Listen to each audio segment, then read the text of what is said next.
नमस्कार। कहानियों की श्रृंखला में आज की कहानी का शीर्षक है बंगाल की सिंघनी।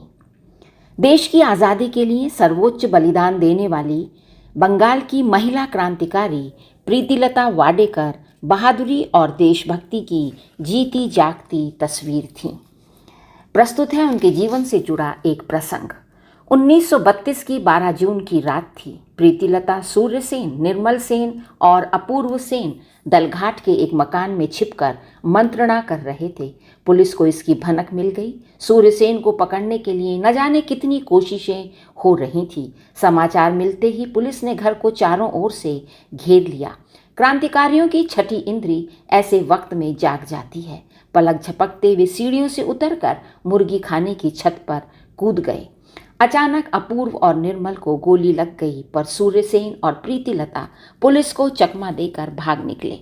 प्रीतिलता छुपती छुपाती घने जंगलों में चली गईं और अपने साथियों के पास संदेश भेजा। उनका संदेश मिलते ही एक एक करके साथी वहां आने लगे।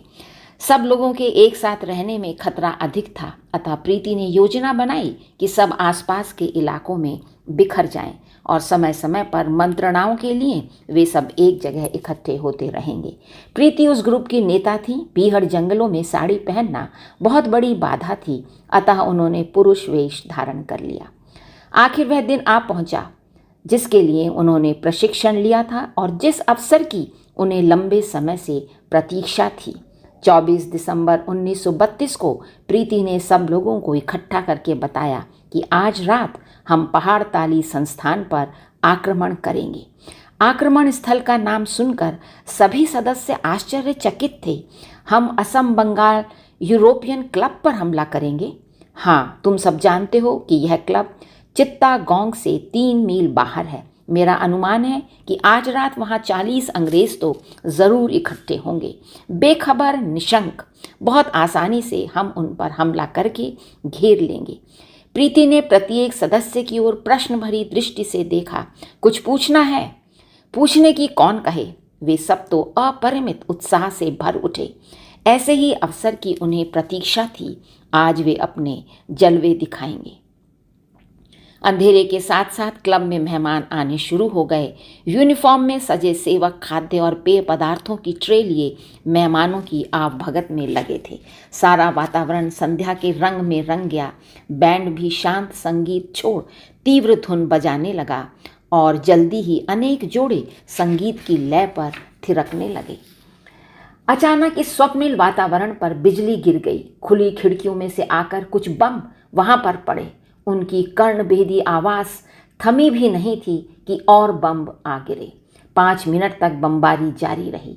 आग और धुएं ने संगीत और नृत्य की जगह ले ली। दारुण दृश्य था। स्त्री पुरुषों की चीखों से वातावरण गूंज उठा। भगदड़ मच गई। जिधर रास्ता दिखा लोग उधर ही भाग चले। इस प्रयास में वे एक दूसरे से भिड़ जाते।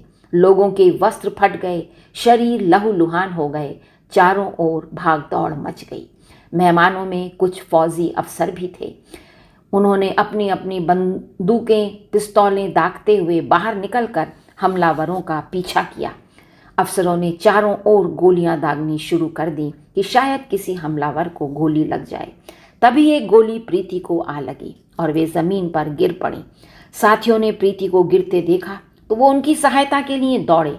कुछ ने प्रीति को उठाना चाहा तो फीकी सी मुस्कान में प्रीति ने उन्हें टोका, मुझे गोली लग चुकी है, मेरा अंत निश्चित है। मुझे उठाकर भागने की कोशिश में तुम भी भाग नहीं पाओगे। जाओ, तुम सब फौरन सुरक्षित स्थान पर चले जाओ। हाँ, मेरा रिवॉल्वर तुम लोग ले जाओ, तुम्हारे काम आएगा। वंदे मातरम। उन लोगों को झिझकते देख वे भड़क उठी।